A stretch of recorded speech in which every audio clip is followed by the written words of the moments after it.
Hey everyone, how's it going? We're going to continue on our convolutional neural network. Today with becoming Pytorch expert, we're going to learn all the things. Yesterday we started writing out some of this. We made some adjustments on our side just to mess around with some things. Next we are going to finish this up. We need to finish writing some of this. We need to convert the three-dimensional output that we get from the ConvNet into a one-dimensional vector. A one-dimensional array. It's a vector, right? So it's just one dimension, which means that it's just a bunch of numbers all in a row rather than a square or a cube. Because the output, I believe, from the ConvNet is a cube. And we need to linearize it. And so that way we can run it through some linear layers that are fully connected. We had the filters. We passed it through on the filters. And now we're down to the linear layers. How's it going there, Chad? Good to see you. Chad is here. We got the Chad, the goat. Welcome on in. Good to have you here. Happy it's Friday. It's the week and the weekend's happening. I'm so excited. I need to not think about computers for a while. That's what I'm gonna do. Hello, Stephen Blum. How's it going? Good to see you. Welcome on in. Let's see. I want to say Abdurasurul. Is that what I'm say your name there as an English person? Welcome on in. Good to have you here. Happy Friday. It's the weekend, right? We're into the weekend now. Messenger. Got the messenger going over there. All right, the plan for today, we're going to continue becoming Pytorch expert by running through some of these codes. All right, so let's see here. Where did we leave off? All right, so yesterday we had our input batch size, one color, and 32 by 32 picture. Oh, messenger, my name short. My short name, messenger. I don't know if I'm going to remember that. I don't know, connecting the one, right? Messenger versus Abdurasul. It's a bit different, right? It's a little bit, it's smidgen different. trying to memorize that. All right, I'll give it a shot. I'll go to a shot. Short name, messenger. All right, we'll try it. Razul. Oh, Razul. Oh, it's my short name, Razul. Okay, Razul. All right, so I see it. Got it right there because it's in your name. That's actually in your name. Razul 1998. Got it. All right, sounds good to me. Razul. That's easier. That's a little bit easier. I'll still try. So where are we at here? So we've got our vector here. If we didn't have our vector transmuted, what would that look like? So we'll just do return out here. Just to remember. I think it was 3 dimensions, right? Yep, there it is right there. A 3-dimensional sort of like elongated a cube. Like it's a cube rectangle. What is a rectangular cube? What is that called? It's a stretched out cube. I feel like I need to know what that term is called. All right, so rectangular cube is called what? What is it called? Yes, this is it right here. This is exactly what we got. This is the shape of the output that we get from our ConvNet right here. Hey, Nike, good to see you. Welcome on in. Happy Friday. You know, there was another, growing up, there was someone who was named Nike. That was actually their real name. They were my friend in school. You remind me of them every time. A prism. Is this what that is? That's a prism? It says cuboid or rectangle. Oh, it is a prism. It's a prism. You were right. Hey, David Bailey. Look at right there. Prism. Good job. You win. You win, David Bailey. You win. Good job. Hey, Dog420. Good to see you. Thanks for saying hi. Welcome on in. You're doing good. All right. Good to hear it. You're going to Nashville. You're going to Nashville? Really? Nike's going to Nashville? I don't know. Nike was someone I knew in Oregon, the state of Oregon. State of Oregon, you guys. All right. And Nike's going to Nashville. I'm like, all right. That's Tennessee, right? Tennessee. Cuboid or rectangular prism. I like it. Yep. So that's what the shape is right here. Right here. We have on screen. Right here, you guys. That's it right there. Of what? Let's see here. Why? What do you mean why? Oh wait, why going to Nashville? That's a good question. Doubting Thomas? Good question.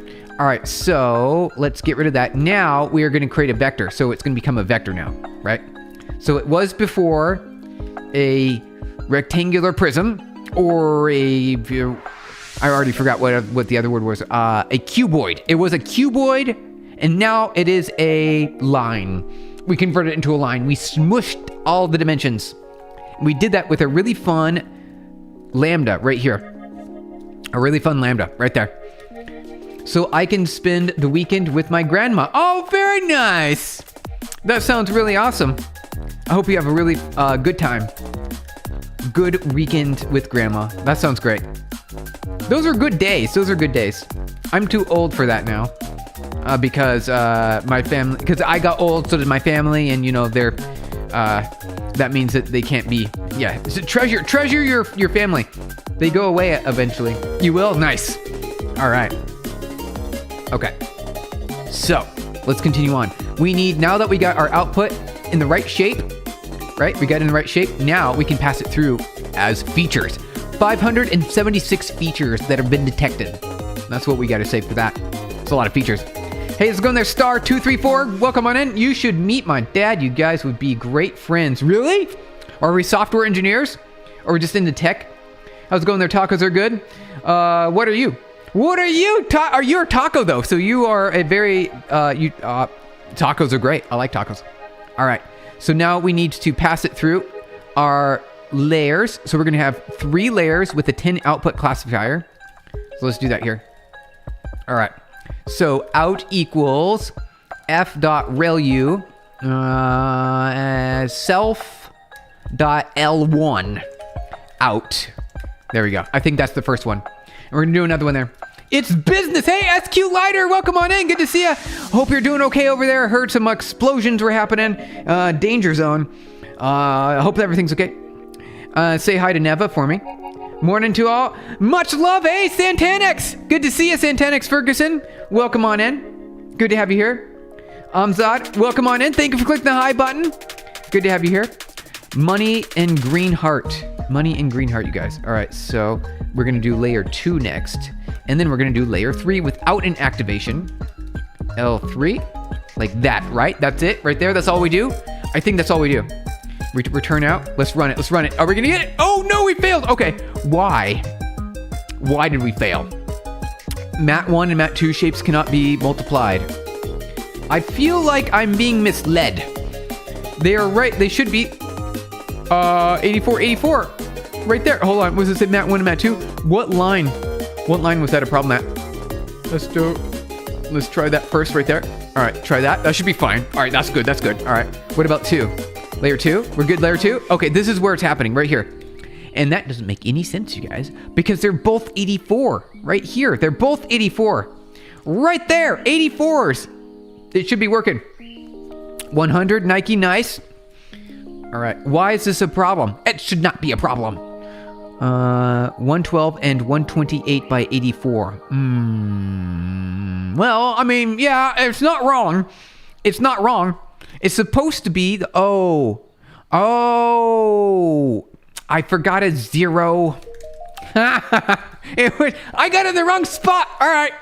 There, it's right there. You look like Martin Short. Oh, thank you. I'm taking that as a compliment. Martin Short is a phenomenal, like a legendary actor. EJ twice.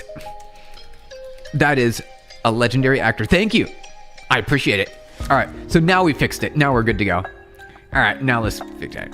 There we go. I was looking at the wrong line. Hey, there we go. 10 classes on the output. That's what I'm looking for. He is legendary. Absolutely. Legendary actor, you guys. All right, so now that we've got our model defined, let's read through why it works. Let's read through why it works. We didn't even need that function, did we? We figured our way out of it. Father of the Bride. Ah, good movie. Good movie. Agreed, you guys. All right, let's break down what we just did in our ConvNet here, starting with Conv1. The Linet 5, which is what we have here, we just called it CNet. We called it CNet. It doesn't really matter. We've got 2 convolutional layers, 6 filters in the first layer with a kernel size of 5 by 5 and a 3 by 3 on the second, and 16 filters on the second. And then for the input, we need to make sure that we match the filters on the following input right here. So this should be able to detect shapes like circles, I believe, right? Circles and triangles. I think that should be able, this is the level that that should be able to detect it at. Is meant to take in a 132 by 32 grayscale image, not black and white. It's grayscale. I call it grayscale because it's going to have a dedicated channel here that can go from 0 to 255, I believe. So the first argument in the convolutional layers constructor is the number of input channels, right? The number of colors. red, green, blue, alpha, right? So you can do 4 channels. You can do 5 channels if you want. You can add different spectrums. You can add so many different spectrums. Here is 1. So we did 1, which grayscale. If we were building this model, it took a 3-color channel. It would be 3, red, green, blue. In our case, we're just doing 1 color. Thank you for the party poppers. Appreciate it. A convolutional layer is like a window that scans over the image. So we drew this out the other day. Where is this in? Is it in here somewhere? Yeah, here we go. Hey, look at all the things we've been doing. Doesn't that look like we know our stuff? Look at that. It looks fancy. All right, thank you for all the reactions, you guys. Appreciate it. Party poppers and smiley faces. All right, so when you're doing a convnet, the idea is it's going to look over relationships between pixels. So imagine each of these little boxes are a pixel, and the window is this right here. So here's the window. It's this extra box right here. And so we're scanning over each of these sets of pixels, and we're going to look at them. So we see the first here. So we see 4 pixels, the next 4, the next 4, the next 4, and then we go down and we look at the next 4. And we keep doing that. And we scan the next 4, and next 4, and next 4. And we do that for each filter. And so that's 1 filter pass. And that's going to give us one of our cuboid layers, right? One of our cuboid layers. So we're going to have multiple cuboid layers here. That's what that looks like. And we do it again with the second filter. We scan, scan, scan, scan, scan, scan, scan, scan, scan. And that's how that works. It looks really neat, right? It's really neat. One second, you guys. I got like something going on over here. There we go. Got it. Okay, we're back. You're right. So we're scanning. That's what we're doing. We're scanning over the pixels and we're calculating a value through the filter. So those are the inputs. So we're going to have 4 inputs, essentially, into the 6 layers. So we'll do it 6 times. And then we do it 16 times on the second conv pass. All right, the Joy Boy. I see what you said over there, SHGF. Good to have you here. Hey, Prod by Core. Hey. Welcome on in. Happy Friday. It's the weekend, you guys. We're getting into the weekend here. Let's see if we can make it happen. All right.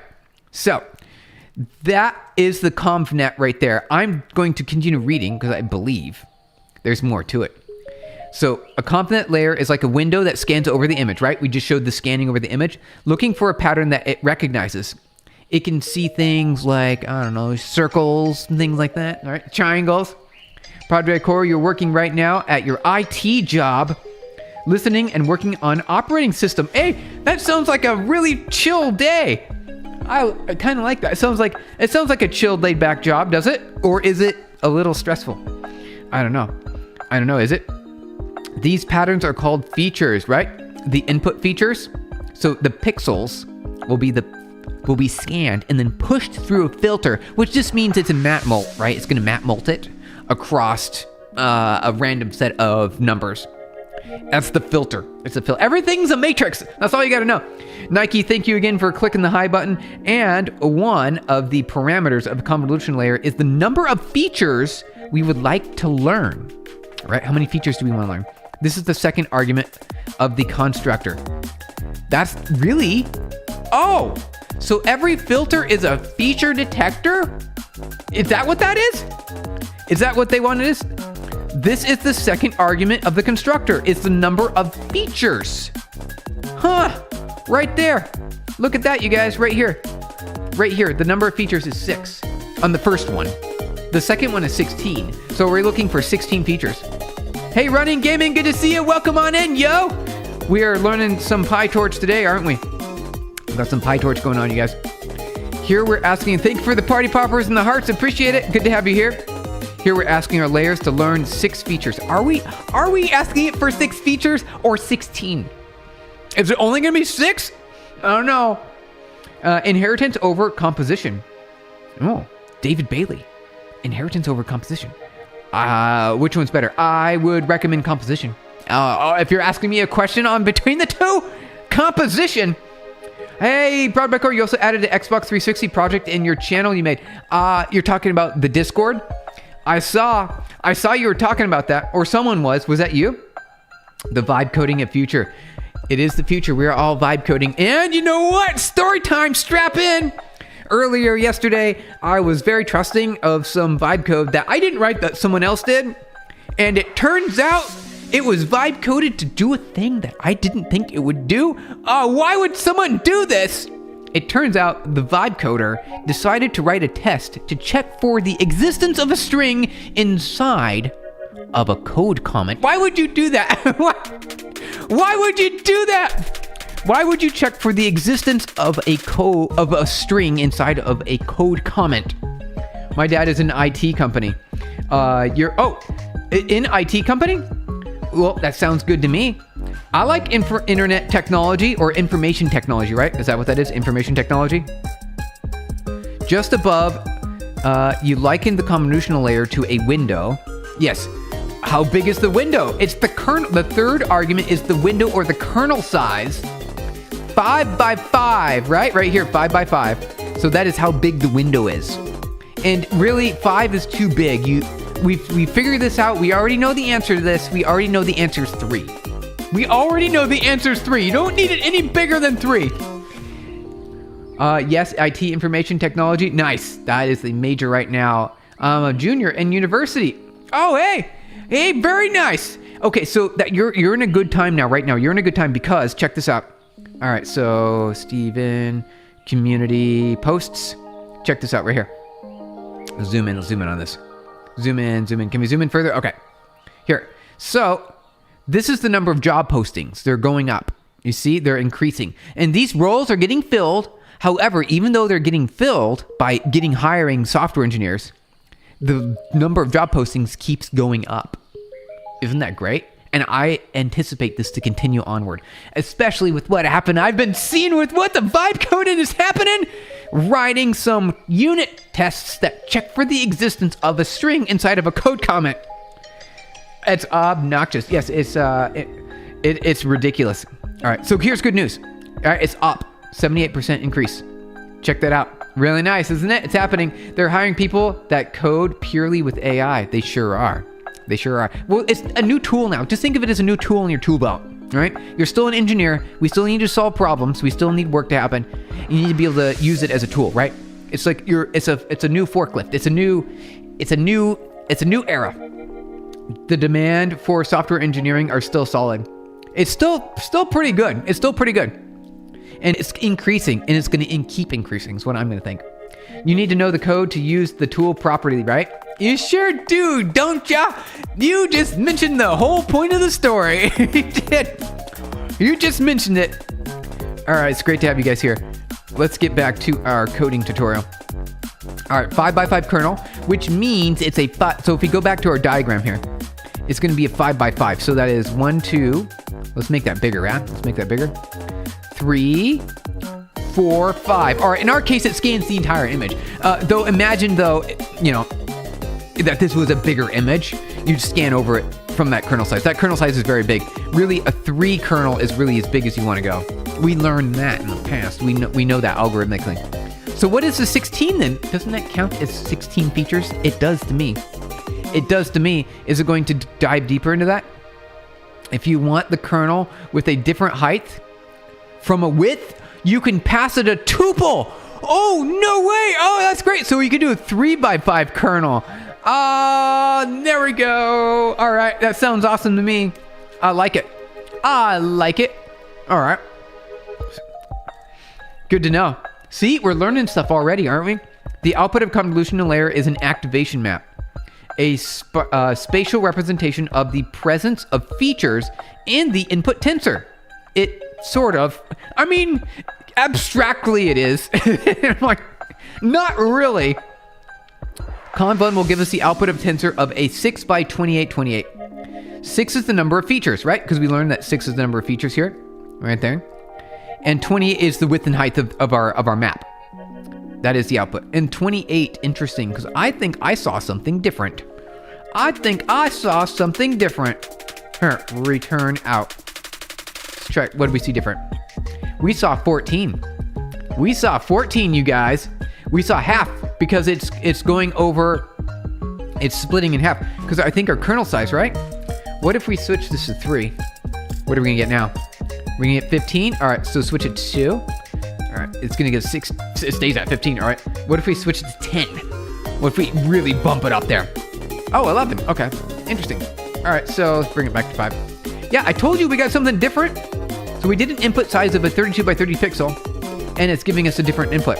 Weird. We found another bug in the tutorial, didn't we? Can you share any advice on how to make portfolios for new vibe coder AI engineers? This is totally a LinkedIn material.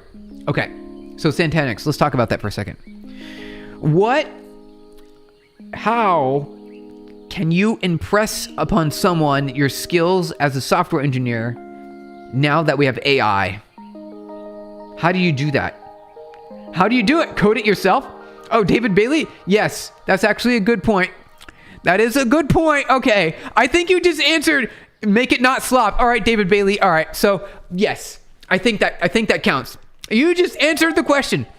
How do you impress upon someone your skills if AI can just do it for you? Well, David Bailey says just code it yourself. It's non-slop at that point, right? It's non-AI.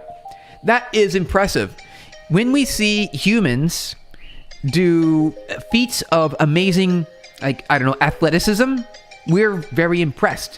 When we see a robot do that same thing times 1,000, it's not impressive to us, right? Like if a robot can bench press, 1 trillion pounds because it's got, pistons or whatever, it's got some power behind it, it's not impressive. I mean, it is a little bit, but it's even more impressive if a human does it, right? David Bailey, good idea. You're smart. Maybe I was harsh, but well said. Yeah. Yeah, that's really a point. Like, how do you make it visually impressive? Humans are very impressed by visuals, so if you can make it like beautiful, right? Like we have a lot of passion about art. We have museums. We have dedicated buildings just for visual things. So if you make it beautiful and you do it yourself by hand, it's going to be impressive. So you should have lots of animations, pretty things happening, lots of whooshy, maybe some sound effects, right? Make it feel real. 6 is the number of features and 28 is the height and width of our map. As we see here, we're seeing a different number. We sure do. We see a different number there. See that again. All right. And then if we return it here, we're going to see it's going to be even smaller, right? Because it drops it down again. Okay. So we see 14 and 6 because it's halving the numbers through the ConvNet. So we see different numbers. That's fine though. It's not a big deal. 28 comes the fact that we scanned a 5 pixel window over a 32 pixel row. There are only 28 valid positions. Yeah, sure. This is why. Okay. That's why our number's different. All right, so is the tutorial really wrong, or was I really wrong? The pool. That's the step, you guys. Hey, Gil, Chalet, thank you for subscribing. Welcome on in. You joined the right channel for software engineering. What we do here is learn about software. We run it with our hands, so that way we learn, right? We want to learn as much as possible. We're becoming Pytorch experts. That's what we're going to do. We're going through all of this. Now, we've gone through this quite a bit already, so we know pretty much what's going on. However, there's still new things that we're learning every day. Hey, Blessing, welcome on in. Thank you for saying hello. Good to have you here. Happy Friday. It's almost the weekend, you guys. It's almost the weekend. All right, let's find out if it was our problem. Return out. Was it our problem all along? Was it our problem 128? No, it wasn't. It wasn't us. I was wondering about, all right, that's great. Okay, I feel a lot better now. All right, I'm feeling good. I feel okay. Because the tutorial's been wrong multiple times. We found some bugs in it. We're learning how to hack. Oh, really? Whoa. 808. Whoa, wait. We are learning AI. It's what we're learning right now. We are learning how to build things. All right, you guys. When we pass the output of the convolution through a ReLU activation function, more on activation functions later. We don't need to worry about that, obviously, because an activation function just is it keeps things in a certain range, so that way you don't explode or collapse your model. You can do that because your model is a bunch of numbers, and if your numbers get too big, oh no! Jalapeno, Jamie Jalapeno, welcome on in. Good to have you here. Happy Friday. Thank you for joining. Appreciate it. Oh, that's what it's all about. Then through a max pooling layer. So this is what I really want to learn about here. Let's learn about that part right quick. Let's learn about that. Okay. Let's learn about the max pooling. Layer takes features near each other in the activation map and groups them together. Does it? It does this by reducing the tensor, merging every 2x2 group of cells in the output into a single cell. Okay. So it takes 4 pixels or four features and it merges them. So that's why it reduces it by 2.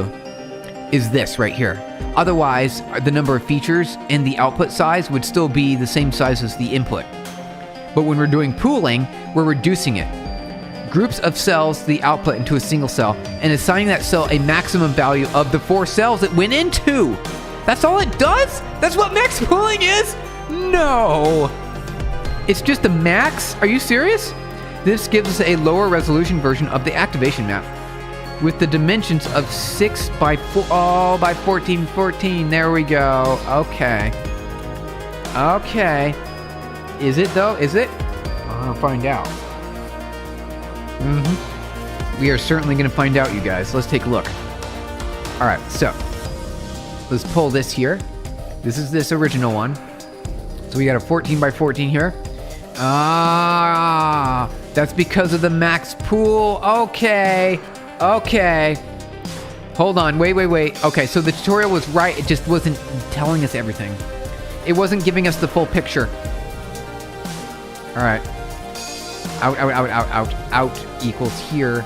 We're going to put an out here, and we're going to return this out. That is going to give us the number that we've been looking for all along. There it is, you guys. There it is, right there. Right there, you guys. And if you divide by 3 and add 185, you get the actual, you get an actuated reticulum. What? What? Oh, reticulum. What's that? Apricot data? I like your username, Apricot data. What is activated reticulum? What is this? 1 second. We're going to learn something new, you guys. What is this? Activated. Wait. Translate. Actuated reticulum. Actuated reticulum. Actuated reticulum. Actuated reticulum. Actuated reticulum. Okay. We learned something new. A likely component, a compound reference to the... there's a big word here. There's words that I don't use on a regular basis. Endoplasmic reticulum. A dynamic intracellular or organelle and its activated response cellular stress to cargo load or viral infection. What's going on here? The ER is a complex interconnected network of tubules and flattened sacs. Is this, acting as a little net within a cytoplasm? What's going on? What are we doing here? This is not AI. Is this math even? This sounds like biology. An actuated endoplasmic reticulum. What are we doing? What's going on? The ER network is not static. Constantly reshapes through process of involving curative stabilizing proteins. Yeah, this is biology. What are you doing? Apricot data? Wait, I don't get it. The only infections I have are bit positions shift within DNA. Gun highs. Oh, how's it going there, Gun highs? Good to see ya. Okay, so this is biology. Umar, hey, thank you for saying hi. Welcome on in. Happy to have you here. Happy Friday. It's the weekend, you guys. We're getting into the weekend. Hey, Fantasticals. Hey, good to see ya. Thank you for clicking the hi button. Good to have you here, Fantasticals. When the ER is overwhelmed by misfolded proteins, it acts as a sensor to restore balance. Okay. All right. Well, that's as far as we're going to go on that. Actuated reticulum, you guys. Actuated reticulum.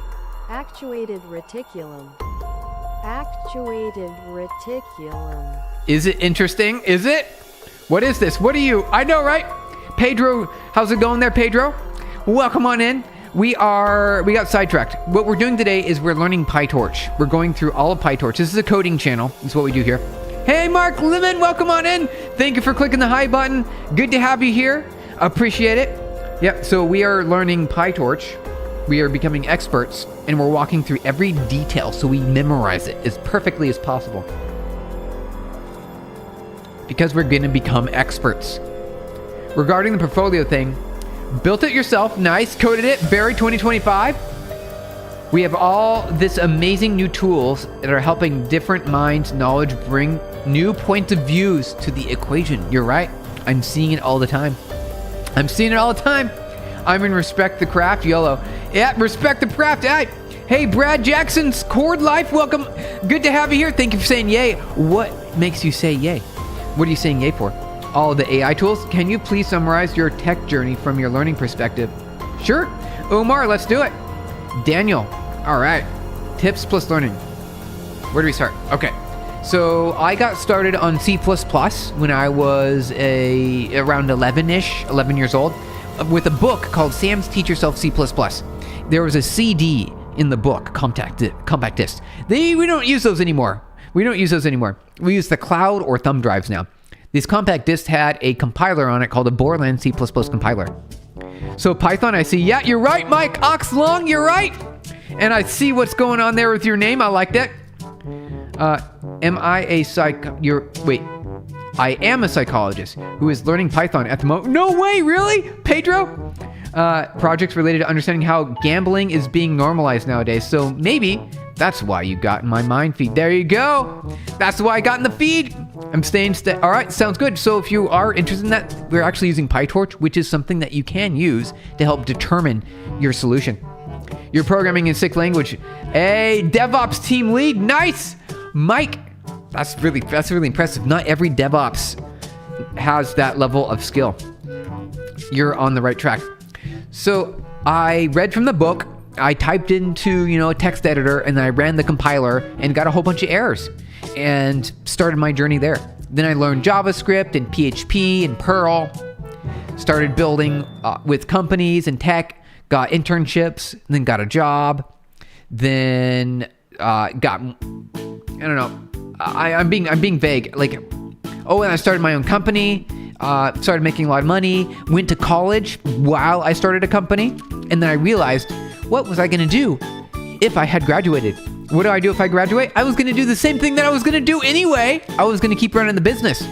So I dropped out of college. That's what I did. Hey, Kyle, good to see you. Welcome on in. People are targeting for gambling. Oh, it's a psyops if you're asking me. Are they targeting for gambling? Really? Is that because of what is that called? The odds betting, right? Odds betting with Kalshi and that sort of thing. Anasazi, hey, you made it early this time. Welcome on in, Anasazi. Good to have you here. Funny you make all the money from automated gambling systems. Wait, do you? Hey, all right, David Bailey. We all got to make our way in life. You're an intern at PHUB. Hey, very nice, Levi. All right. Being an intern, that's actually pretty hard still. You started to like me? Wait, Mike, you did? I got errors, no internet or Google. Yeah, there you go. No internet or Google. Then pull your hair out and try again until it's 4 a.m. Exactly. Yep, before we had answers.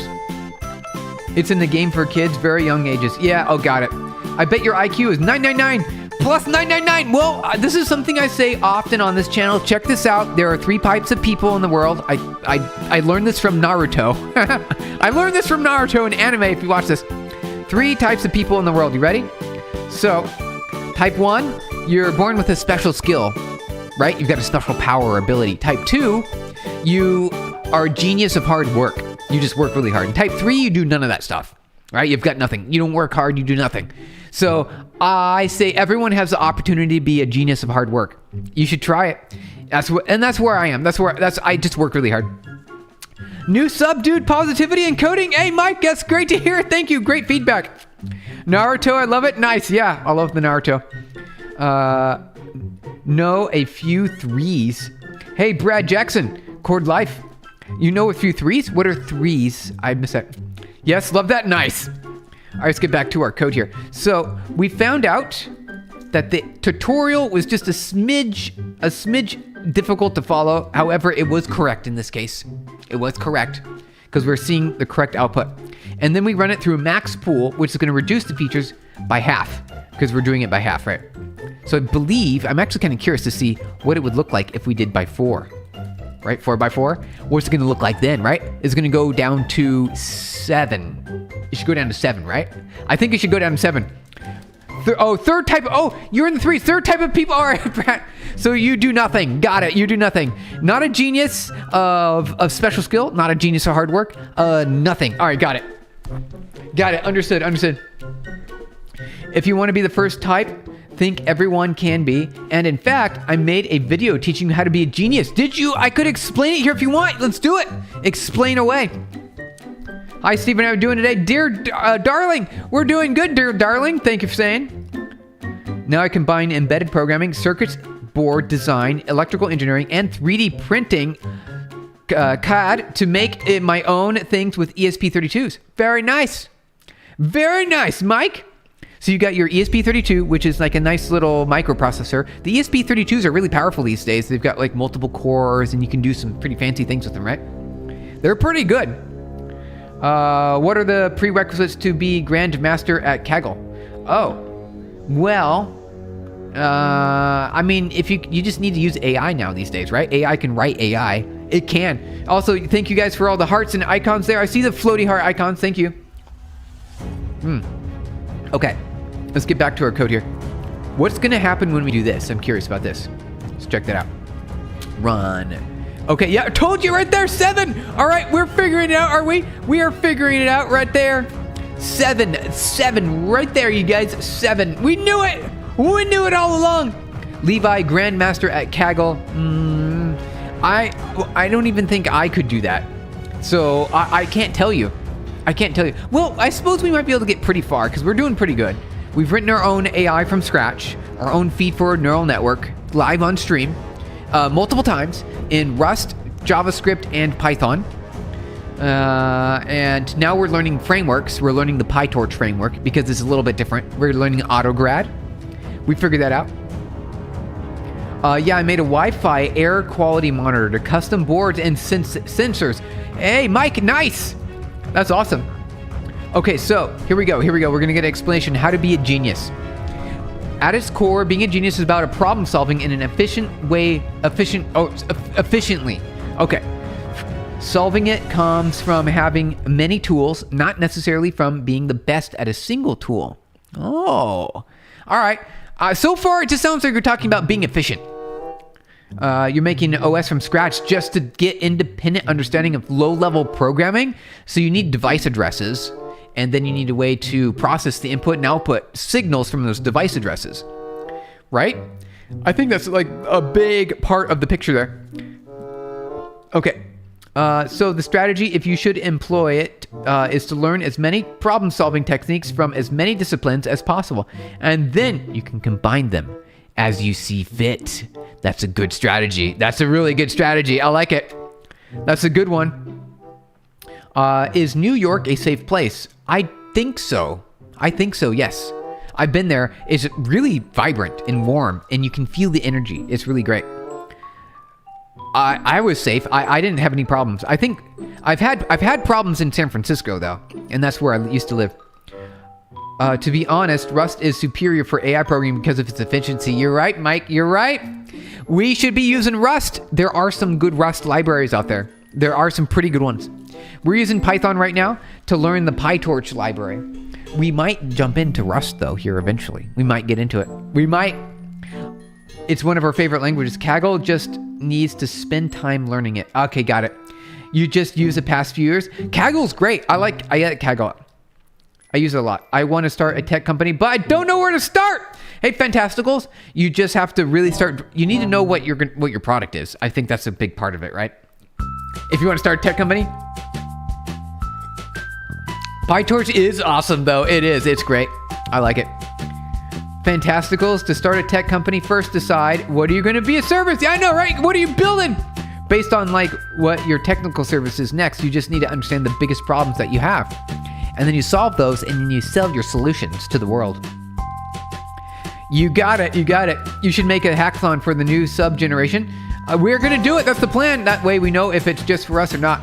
Hey, Santanics, that's the plan. That is the plan. All right, you guys, we have some giveaways. What do you call it?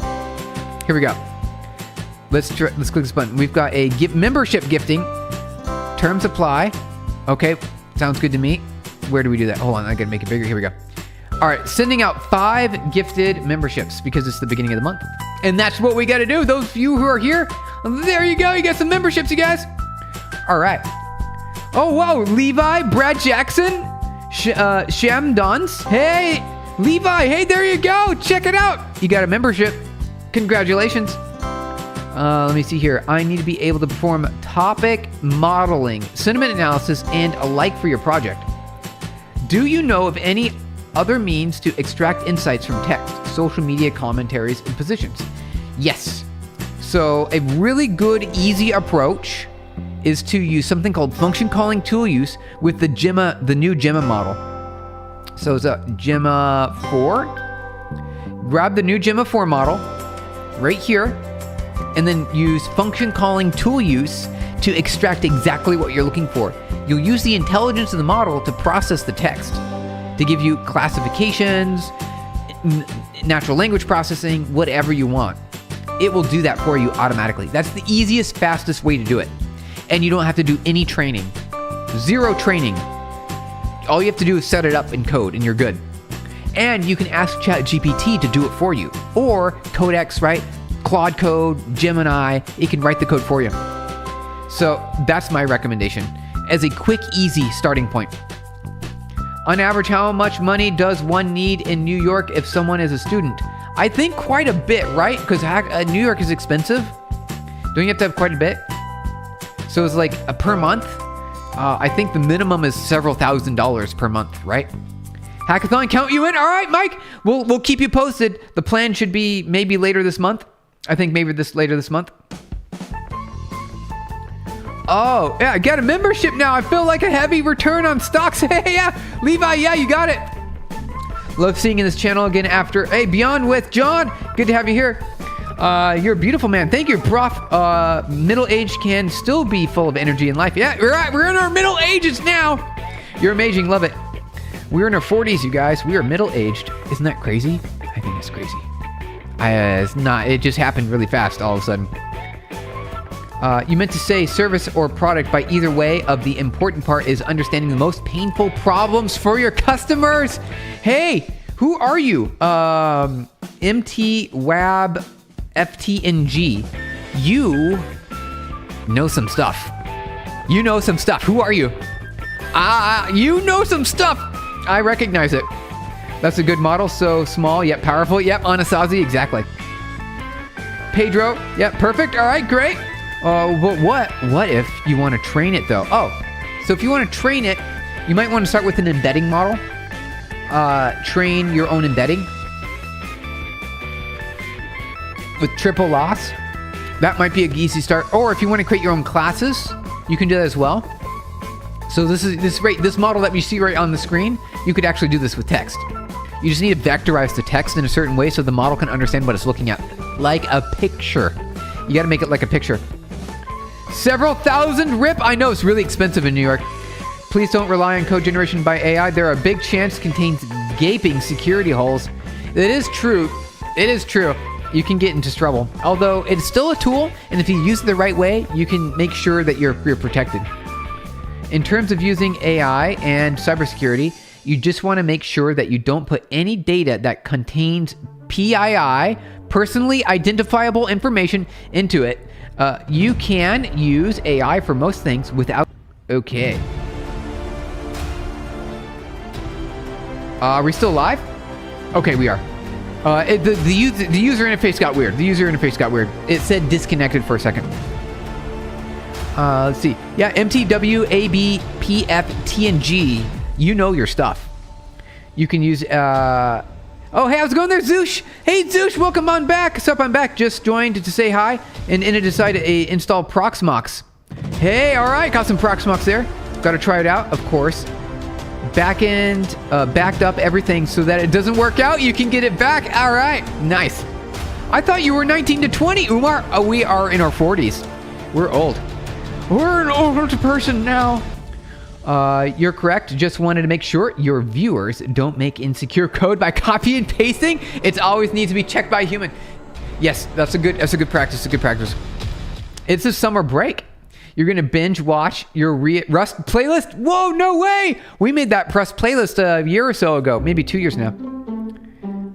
Proxmox. Yep, you got it, Proxmox. Careful, I'm only 39. Hey, we're okay. So we're not too far apart. We're not too far apart then.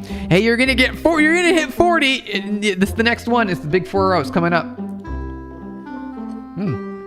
You know your stuff though. Hey, Vim. Hey, look at where we're using Vim right now. This is Vim right here, you guys. This is Vim right here. Okay. My name stands for World, a better place for the next generation.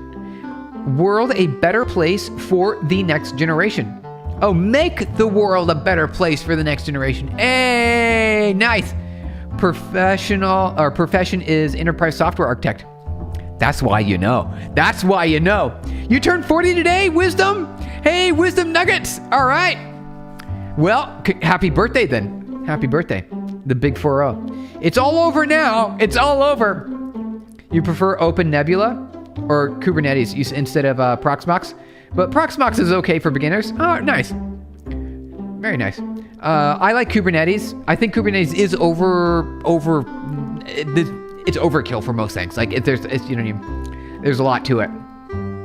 A lot of things. Manifesting energetic 40s like you. Nice, Umar. Nice. Happy birthday. All right, you guys, let's get back to our code here. We are good to go. All right.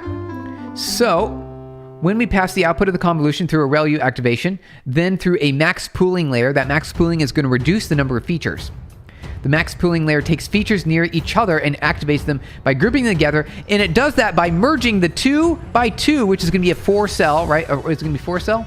Yeah, it'll be 4 outputs, and it converts that into a single value based on the maximum value of the 4 cells. So it basically deletes data, which I think is weird. Have you tried Python? I've not actually. I might have. It's just it's a faster version of Python, right? It's a faster version of Python. Is that all that is? But Python's already in C. Python is already written in C. So is Python the same thing? Python versus Python. Python versus Python. Take a little look here. Kates is pretty easy. Yeah, I like Kates.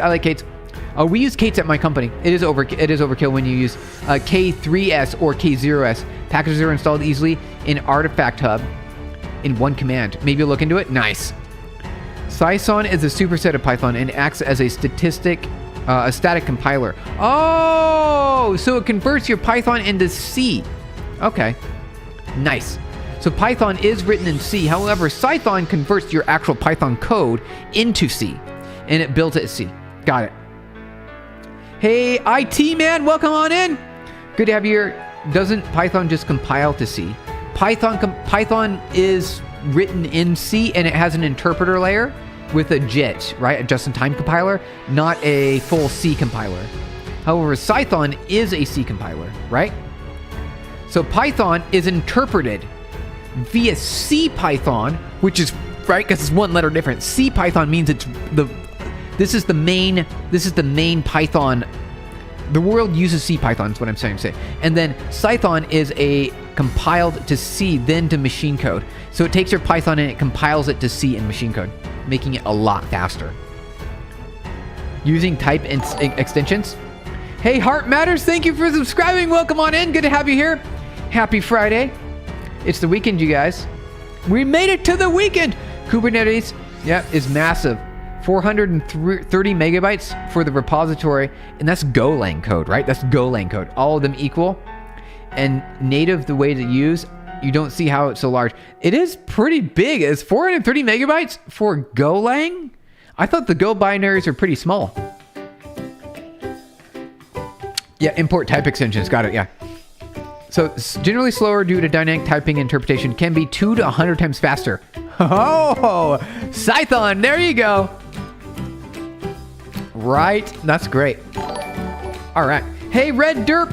Hey, Red Derp. Thank you for subscribing. Welcome on in. Happy to have you here. Happy Friday. Anasazi, you're talking a senior DevOps engineer and team lead. Kubernetes is not massive when compiled into K3 or K0. Okay. Please do your research before making... Okay, so it's not 430 megabytes. I seem pretty high. Hey, Super Kababa, welcome on in. Super Kababa here is you guys. Hello. Do you make notes for everything you learn, or how do you keep it in your mind? I intentionally don't keep notes. I used to have a notebook, or I called it my algorithm book, and I would write notes. I would write my own algorithms in it. They wouldn't be notes from everything else. They would be my own ideas that I would write them down, like interpolation and other smoothing algorithms. Hello, bro. How's it going there, Flogo? Good to have you here, Flogo. Welcome on in. All right, let's continue on with our tutorial, guys. All right. So let's make sure our code still works. And it doesn't. Whoops. What did we do wrong? Because we're doing a 4x4. Let me do a 2x2. Is that better now? Better now. We're better now. Containerization only starts becoming valuable when your application starts having multiple features and you're updating them frequently. Got it, yeah. That's fair. That is fair, yeah. Hey, Shiver. Oh, wait, that's what you say. Shivendra. Oh, Shivendra, thank you for subscribing, Shivendra. Welcome on in. You joined the right channel for software engineering. That's what we do here on this channel. Are you streaming every day or only on Friday? Every Monday through Friday.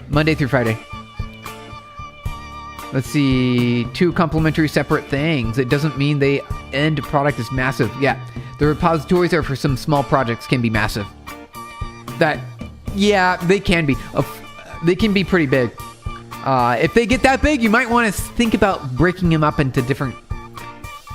Personally had a folder of failure. Oh, did you? No way. That's a great idea, Kababa. To explain one place where I had errors and why. That's nice. Folder of failures. That's really smart. Humans learn through failure. So you've captured the whole essence and the necessary in order to learn as much as possible.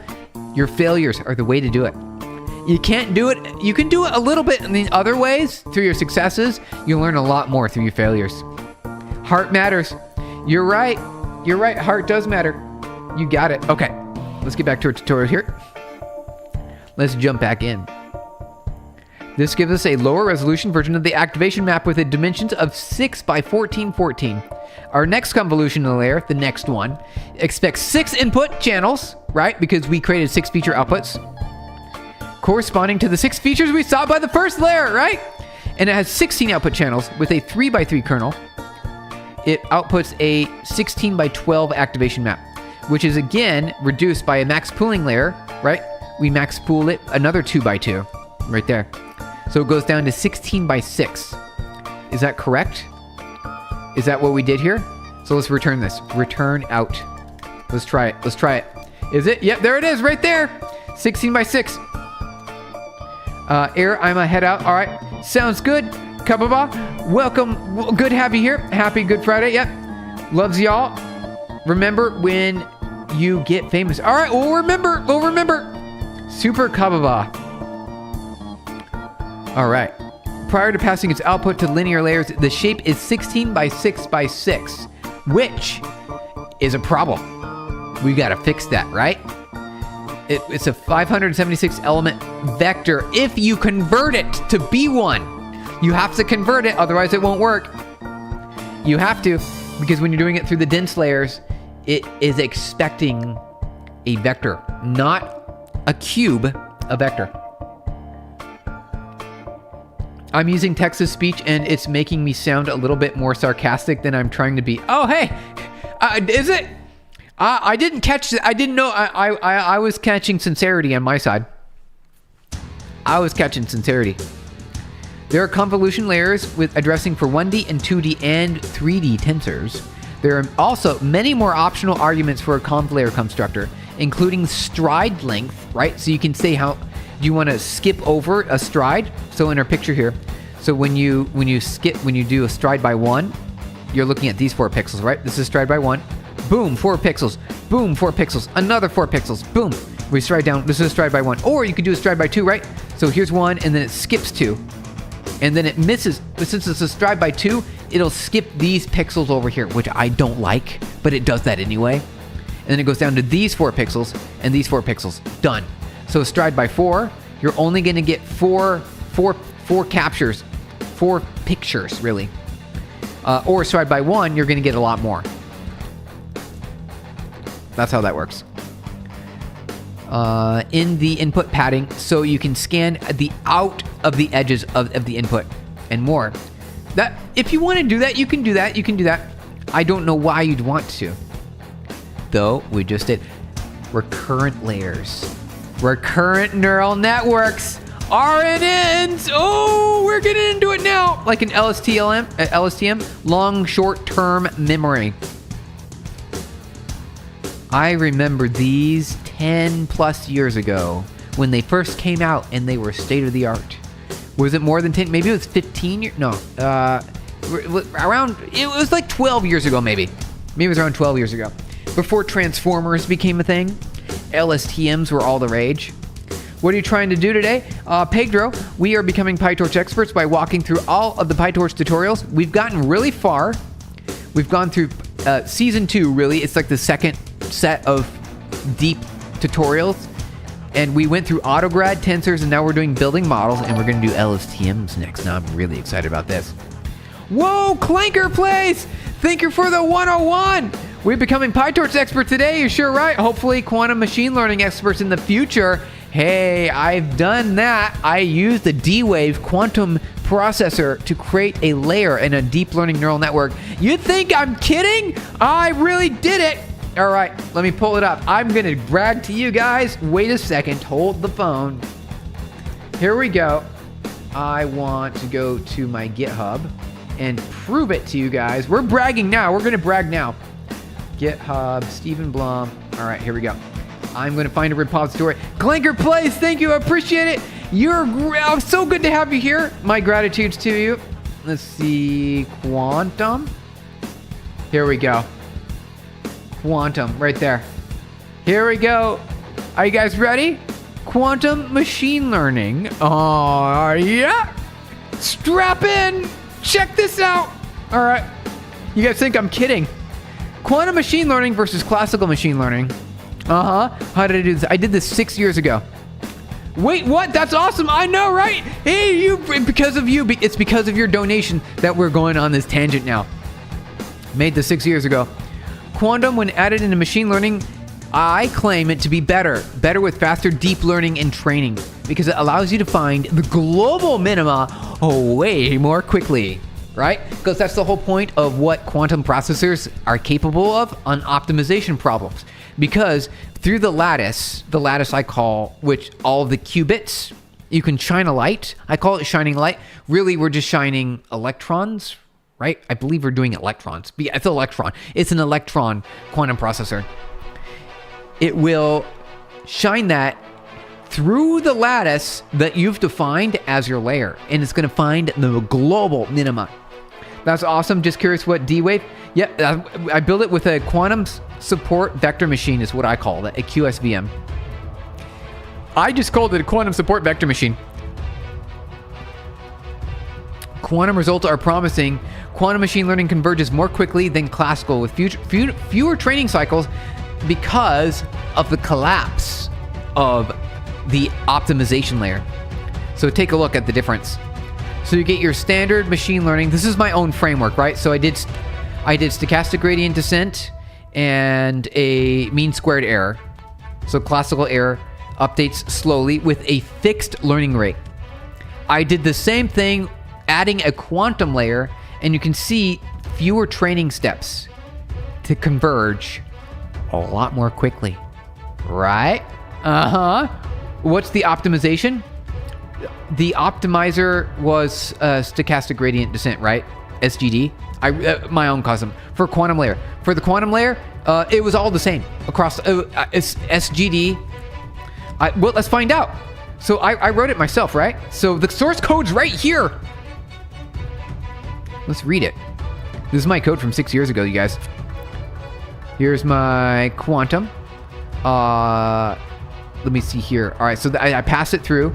I load features. I train the model. Let's see. Then I print the output.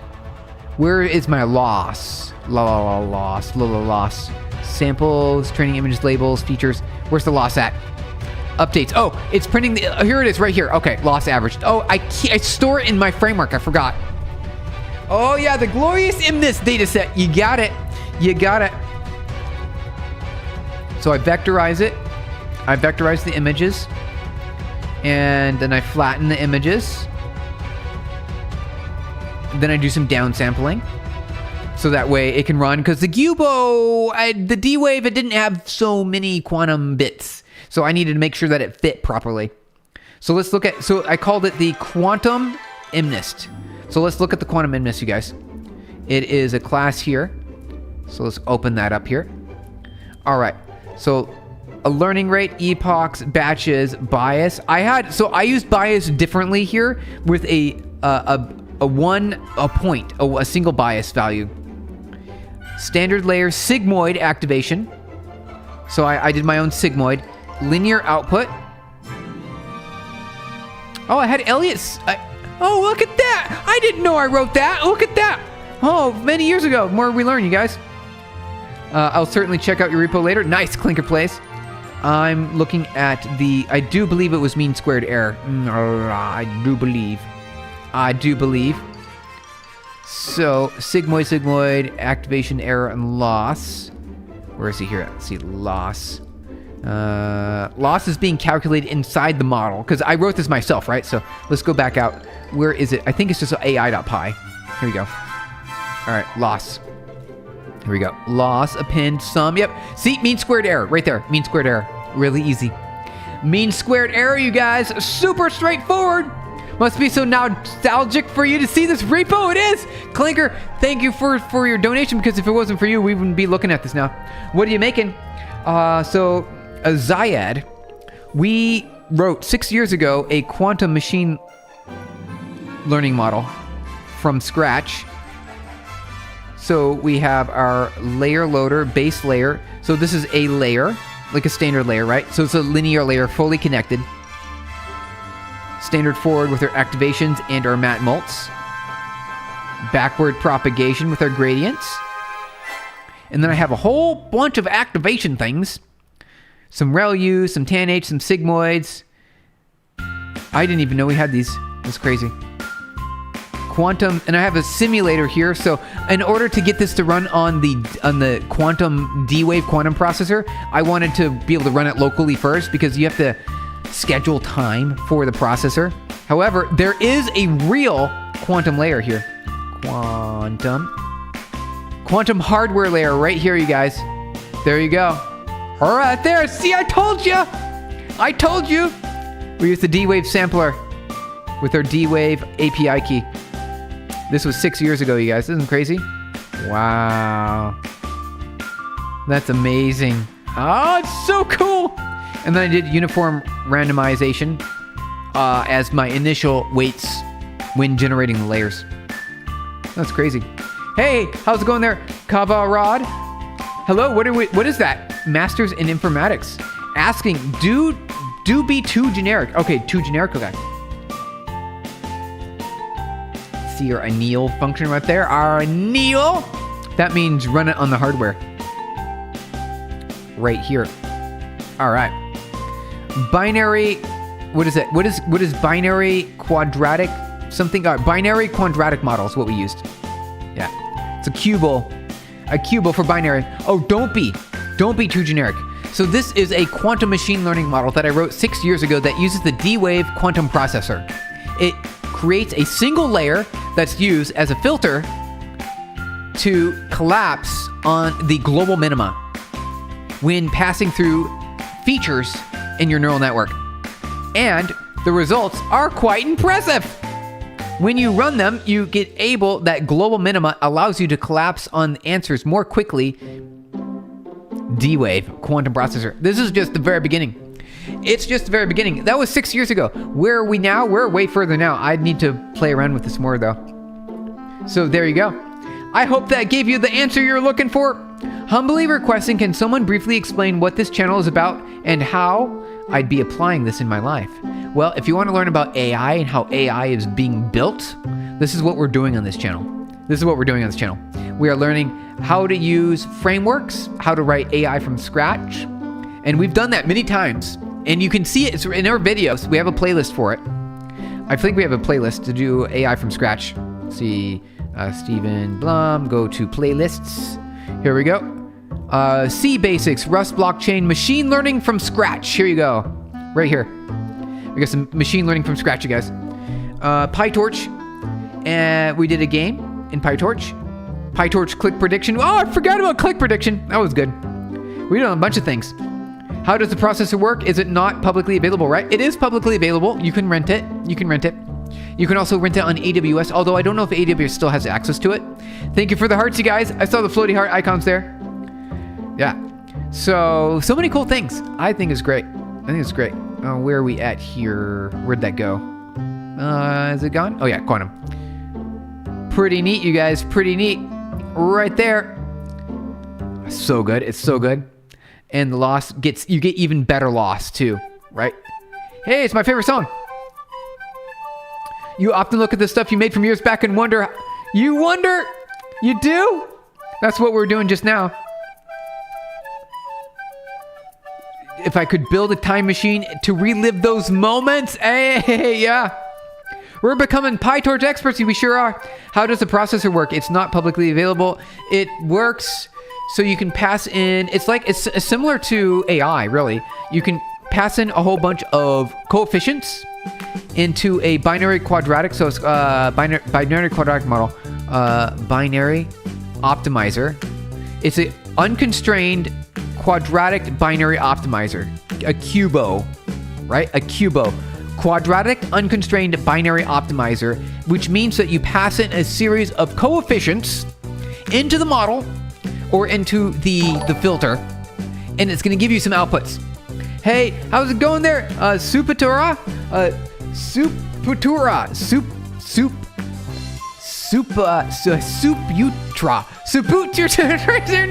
Thank you for subscribing. Appreciate it. Welcome on in.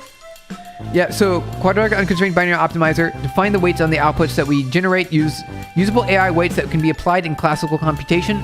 So you have two accelerators. You've got the quantum layer, and then you've got your GPU layer. You can use QSIT. QSIT.